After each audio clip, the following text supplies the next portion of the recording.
அனைவருக்கும் வணக்கம். இப்போ நம்முடைய குருநாதர் சர்க்குரு சிரபிக்ஷு காட்டுகின்ற பக்தி யோகத்தின் மூலமாக நம்முடைய உடலையும் மனதையும் பக்குவப்படுத்தி உடல் ஆரோக்கியம், உள்ளமைதி, ஆத்மானந்தம், இந்த மூன்று தான் நம்முடைய லட்சியமாக இருக்கணும்.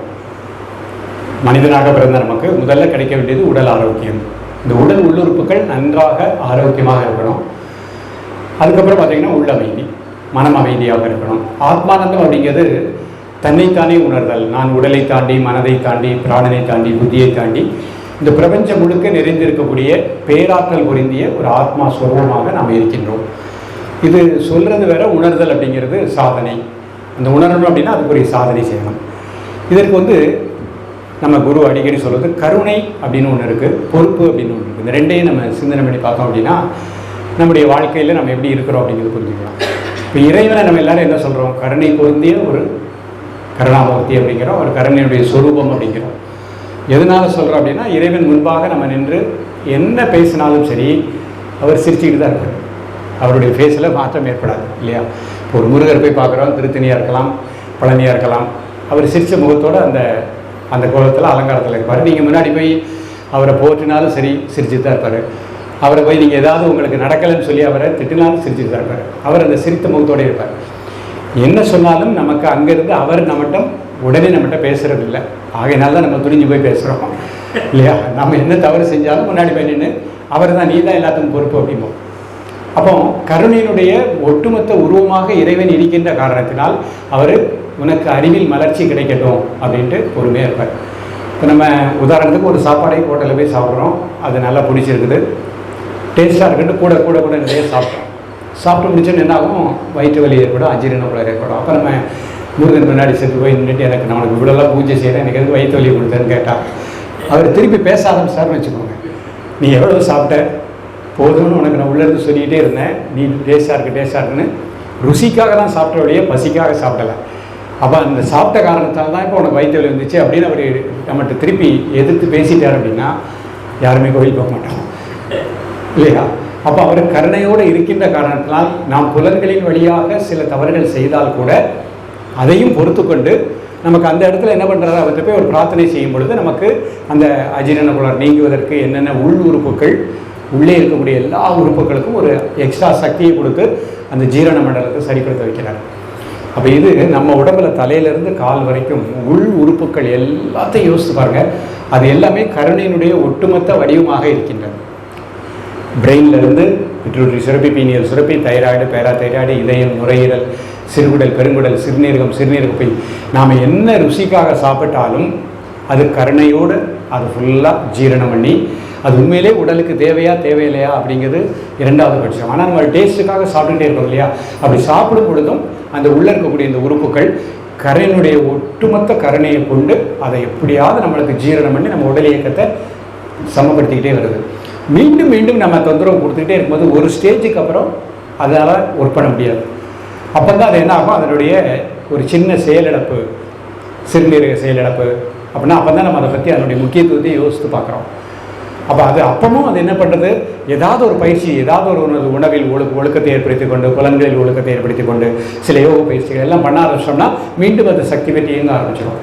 அப்போ உள்ளுக்குள்ளே இருக்கக்கூடிய உறுப்புகள் எல்லாமே கருணையினுடைய ஒட்டுமொத்த சுரூபம். இப்போ யோசிச்சு பாருங்கள், நம்ம ஒவ்வாத சாப்பாடு சாப்பிட்டோம் அப்படின்னா உள்ளேருந்து கிட்னி ஒரு ஓங்கி நம்மளை ஒரு அடி அடிச்சிச்சுன்னு வச்சுக்கோங்க. அந்த மாதிரி இறைவன் ஒரு படைப்பு வச்சுட்டாங்கன்னு வச்சுக்கோங்க. ஒரு பிடிக்காத எண்ணம் வந்துருச்சுன்னா ஓங்கி நம்ம மண்டையில் ஒரு தட்டிட்டாங்கன்னு வச்சுக்கோங்க. அப்போ நம்ம ரொம்ப ஜாக்கிரதையாக இருப்போம். அது எல்லாமே உள்ளுறுப்புகள் எல்லாமே இறைவன் கருணை பொருந்திய அந்த கருணையோடு நமக்கு என்ன சாப்பிட்டாலும் ஜீரணம் பண்ணி நம்மை சிறப்பாக வாழ்வதற்குரிய வழிமுறைகளை பண்ணிகிட்டே இருக்கு. இது கருணை. இந்த கருணை இருக்கின்ற காரணத்தால் தான் நம்ம பசித்தாலும் சாப்பிட்றோம், பசிக்கட்டாலும் சாப்பிட்றோம், எப்படின்னா நம்ம இயங்கி கொண்டிருக்கின்றோம். என்ன காரணம்? உள்ளே இருக்கக்கூடிய உறுப்பு கருணையோடு இறைவன் படைச்சிருக்காரு, நான் என்னென்னாலும் செய்யலாம் அப்படின்னு நம்ம நினச்சிக்கிட்டு இருக்கோம். இன்னொன்று இரண்டாவது என்ன சொல்கிறாரு? பொறுப்பு. இப்போ இந்த பொறுப்பு அப்படின்னா, இப்போ நம்ம சொல்கிற ஒரு குடும்பம் அப்படின்னா குடும்பத் தலைவன் அந்த குடும்பத்தை காப்பாற்றுகின்ற பொறுப்பில் இருக்கின்றான். அவங்களுக்குரிய குழந்தைகளை முறைப்படி படிக்க வச்சு, அவங்களுக்கு திருமணம் செய்து வச்சு, அவங்களுக்கு ஒரு குடும்பத்தை ஏற்படுத்தி கொடுக்க வரைக்கும் அந்த குடும்ப தலைவனுடைய பொறுப்பு. இந்த மாதிரி ஒவ்வொன்றுக்கும் ஒரு பொறுப்பு கொடுத்துருக்காங்க இல்லையா?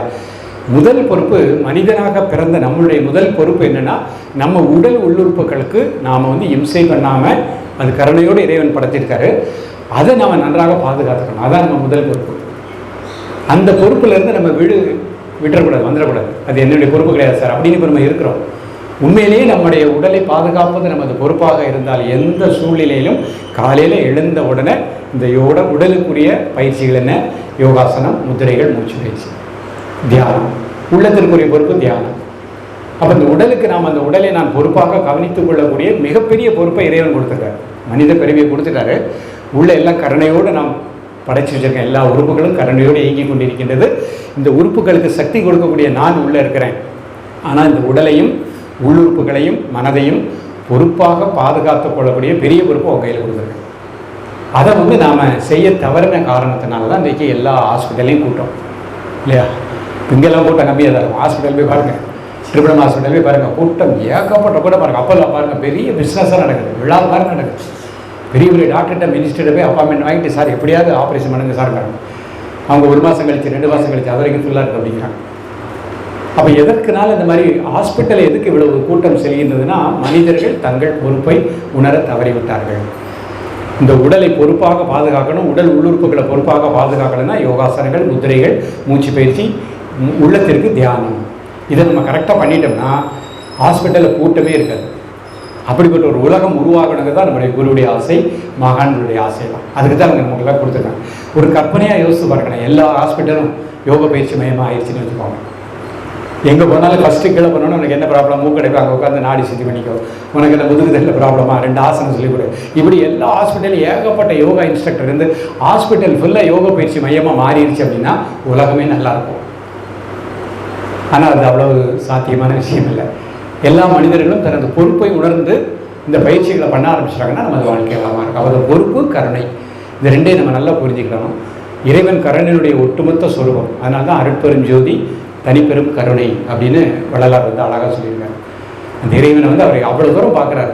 நான் என்னதான் உனக்கு இம்சை கொடுத்தா கூட நீ என்னை காப்பாற்றி கொண்டே இருக்கின்றாய். மனசனால், உடல்னால, எண்ணத்தினால, சாப்பாட்டினால என்னென்ன செஞ்சால் கூட என்னை காப்பாற்றி கொண்டே இருக்கின்றாய். எல்லோருக்கும் சாப்பாடு கொடுத்துட்டாரு. அப்போ உன்னுடைய கருணைக்கு ஈடுதே எதுவுமே கிடையாது. அதனால தான் ஒரு அருட்பெரும் ஜோதியாகவும் இந்த பிரபஞ்சம் முழுக்க ஜோதிமயமாக, அதாவது ஜோதி அப்படின்னா பிராணமயமாகன்னு வச்சுக்கோங்க. காற்றுக்குள் இருக்கக்கூடிய சக்தி பிராணன், அந்த பிராணமயமாக அந்த உலகம் முழுக்க இருக்கிறார். ஸோ அப்படி ஒரு தனிப்பட்ட கருணையோடு இருக்கும் பொழுது நாம் அந்த கருணையை நன்றாக புரிஞ்சுக்கிடணும், கருணையை நன்றாக தக்க வச்சுக்கணும். நம்ம பொறுப்பு, நமக்கு இறைவன் கொடுத்த முதல் பொறுப்பு உடலை பாதுகாத்தல், உள்ளுறுப்புகளை பாதுகாத்தல், தன்னை உணர்தல், அந்த தியான பயிற்சி. இதை நம்ம கரெக்டாக வாழ்க்கையில் இந்த பொறுப்பை ஒவ்வொரு மனிதர்களும் உணர்ந்துட்டாங்க அப்படின்னா வாழ்க்கை வளமாக இருக்கும். ஸோ இதற்கு தடையாக இருக்கக்கூடியதான் எல்லாமே செல்ஃபோன். காலையில் எழுந்தவுடனே நம்ம டக்குன்னு அதை தட்ட ஆரம்பித்தோம் அப்படின்னா எல்லாருக்குமே இன்றைக்கு எந்த கை ஒர்க் பண்ணோம்னா இது காற்று மூலம் இருக்குவாங்க, இதோடு தான் நல்லா சக்தி பெற்று ஒர்க் பண்ணும், தட்டிக்கிட்டே இருக்கிறோம். அது வாழ்க்கையே இல்லை, அது ஒரு ஸ்டேஜ் தான். அதோட நம்ம கம்யூனிகேஷன் பண்ணுறோமா, பிஸ்னஸ் பண்ணுறீங்களா, அது அதோட தூக்கி தொடர்படுறோம், அதுக்கு நமக்கும் தொடர்பு கிடையாது. அப்படிங்கிற லெவலுக்கு நம்ம வந்துட்டு நமக்குள் இருக்கக்கூடிய இறைத்தன்மையை உணர்வதற்கு நம்ம நடந்துக்கிறோம். அதனால் இறைவன் என்ன செய்தாலும் இறைவன் கருணை புரிஞ்சுக்கிட்டே தான் இருப்பார். பொறுப்பை உணர்ந்து நம்ம நடந்துட்டோம்னா இன்னும் இறைவனுடைய கருணையை நிறைய பெறலாம். இப்போ நீங்கள் டெய்லி ஆசனங்கள் பண்ணி, டெய்லி மூச்சு பயிற்சி பண்ணி, டெய்லி முத்திரைகள் பண்ணி, டெய்லி தியானம் பண்ணி, எண்ணங்களை சிறப்பாக, உடலை சிறப்பாக வச்சுட்டோம்னா அந்த உள்ளே இருக்கக்கூடிய அந்த எல்லா உறுப்புகளும் 120+ வாழும். 120க்கு மேலே நம்ம வாழலாம், சிறப்பாக வாழலாம். அதனால் இன்றைக்கி ஹாஸ்பிட்டல் எல்லாம் கூட்டம் குறையினா தான் குருடைய ஆசை. ஹாஸ்பிட்டலுக்கு எல்லாமே எப்படி ஆகிப்போச்சு யோசிச்சு பாருங்கள், பிஸ்னஸ் சென்டர் ஆகிடுச்சு. ஒரு காலத்தில் மருத்துவரை பார்க்கும்போது எப்படி இருப்பார், சிம்பிளாக உட்காந்துருப்பார், ஒரு ரூமில் உட்காந்துருப்பார், மிஞ்சி 10 ரூபா 20 ரூபாய்க்குள்ள மெடிசன் கொடுப்பார், 2 நாள் சாப்பிட 3 நாள் சாப்பிட முடிஞ்சு வச்சு அவ்வளோதான். இப்போலாம் அப்படிலாம் கிடையாது. நீங்கள் உள்ளே போனாலே டெஸ்ட்டு தான். முதல்ல போய் எல்லா ஸ்கேன், எல்லா டெஸ்ட்டும் எடுத்து வரும். நீங்கள் சாதாரண ஸ்டமக் பெயின்னு போய்ப்போம், அஜீரண கோளாறு தான். அவர் பார்த்துட்டு இல்லை உங்கள் ஏஜுக்கு வேறு பிரச்சனைகளாக இருக்கலாம், எல்லா டெஸ்ட்டும் எடுங்க, மாத்திரை கண்டினியூ பண்ணுங்கள். இப்படி தான் ஆகி போச்சு என்னுடைய மருத்துவ நிலை. அதுக்கு தக்கன மருத்துவமனைகள்லாம் பார்த்தீங்கன்னா பெரிய பெரிய ப்ரைவேட் ஹாஸ்பிட்டல்லாம் அது 5 ஸ்டார் ஹோட்டல் மாதிரி வச்சுருக்காங்க. நம்ம சந்தோஷமாக உள்ள போய் அங்கே போய் இருந்து 10 நாள் இருந்து ஜாலியாக வர்றோம்.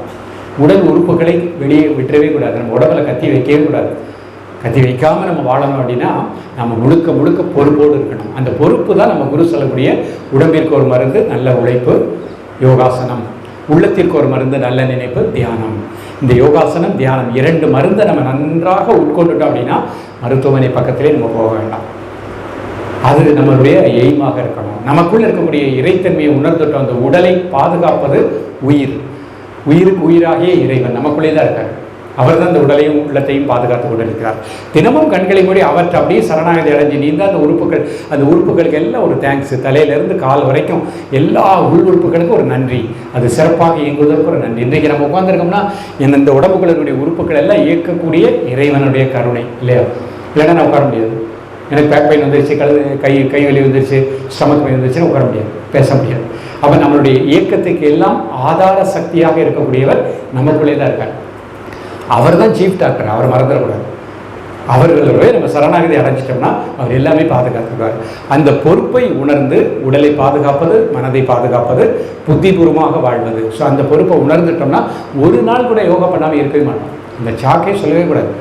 எந்த சூழ்நிலையாக இருந்தாலும் சரி, நீங்கள் எழுந்த யோகாசனங்களை பண்ணிவிட்டு முத்திரைகளை பண்ணிட்டு தான் உங்களுடைய கடமைகளை செய்யணும். ஸோ அந்த பொறுப்பிற்கு நம்ம வரணும்னா அதுக்கு குருவுடைய அருள் வேண்டும், பகவானுடைய அனுக்கிரகம் வேண்டும். அதுதான் நமக்கு பிரார்த்தனையாக வைக்கிறோம். இங்கே நம்ம என்ன பிரார்த்தனை பண்ணுறோம்? இந்த உடலை பாதுகாக்கக்கூடிய அந்த பொறுப்புணர்வை எனக்கு நன்றாக அளிக்கணும். இறைவன் கருணையோ இருந்து நமக்கு எல்லா உறுப்புகளையும் சிறப்பாக இயங்கி வச்சு கொண்டிருக்கிறார். அந்த உறுப்புகளுக்கெல்லாம் ஒரு நன்றி. அப்போ நம்ம நல்ல கருணையோடு அந்த பகவானை வணங்கி நல்ல ஆரோக்கியத்தை பெற்றுட்டோம்னா இன்னும் நிறைய மனிதர்களுக்கு இதை கொண்டு செல்லணும்.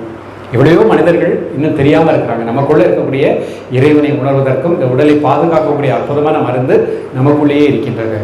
அதை உணர்வதற்கு நம்ம முடிந்த அளவு வாய்ப்புகளை பயன்படுத்தி நிறைய மக்களுக்கு இதை கொண்டு செல்லணும். கொண்டு சென்றுட்டு நம்முடைய பிரார்த்தனை எல்லாமே எல்லா மருத்துவமனையும் யோக பயிற்சி மையங்களாக மாறட்டும். எல்லா மனிதர்களுக்கும் அந்த உண்மையான உணர்வு வரட்டும். அந்த மருந்து அப்படிங்கிறது யோகாசனம், முத்திரை, மூச்சு பயிற்சி, தியானம், இதுதான் மருந்து, உணவு தான் மருந்து. ஸோ இதை நமக்கு எல்லாருக்கும் வரணும் அப்படிங்க பிரார்த்தனை நம்ம வைக்க வைக்க வைக்க அந்த உணர்வலைகள் நிச்சயமாக நல்லது செய்யும்.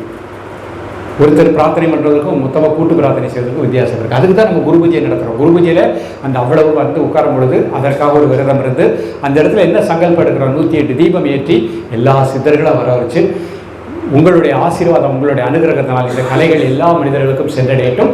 எல்லோருமே தன்னை பாதுகாத்து கொள்ளட்டும். அந்த மருந்தில்லா ஒரு வாழ்க்கை நமக்கு வரணும். மருந்து நமக்குள்ள தான் இருக்குது. பஞ்சபூதம் தான் மருந்து. அதை நம்ம பக்குவமாக எடுத்துக்கிட்டோம்னா வாழ்க்கை வளமாக இருக்கும். ஸோ அதனால் யோகாசனங்கள், முத்திரைகள், மூச்சு பயிற்சி, தியானம் செய்யாத ஒரு நாள் நம்மிடம் இருக்கவே கூடாது. என்னைக்குனாலும் பண்ணிடணும். அப்படி செய்யாத ஒரு நாள் அது வந்து பிளாக் பண்ணிடணும். அது வந்து நல்ல நாள் கிடையாது. உண்மையிலே நல்ல நாள் கெட்ட நாள் நம்ம இதெல்லாம் பார்க்குற பாருங்க. என்றைக்கு யோகா பண்ணல எனக்கு கெட்ட நாளாக அர்த்தம். நீங்கள் எல்லாருக்கும் நல்ல நாளாக கெட்ட நாளாக தெரியல. எத்தனை பேர் பண்ணிங்களோ பண்ணுறீங்கன்னா நல்ல நாள். இன்னும் டைம் இருக்குது, ஈவினிங் போய் பண்ணிடலாம். காலையில் பண்ணாட்டா கூட ஈவினிங் ப்ராக்டிஸ் பண்ணி அப்பா இன்றைக்கி நல்ல நாளாக பண்ணிட்டேன்ப்பா அப்படின்னு நம்ம அந்த நாட்களே நல்ல நாட்களாக வச்சுக்கலாம். அதுக்கு குருவுடைய அனுகிரகம் நமக்கு வேண்டும். ஓகே.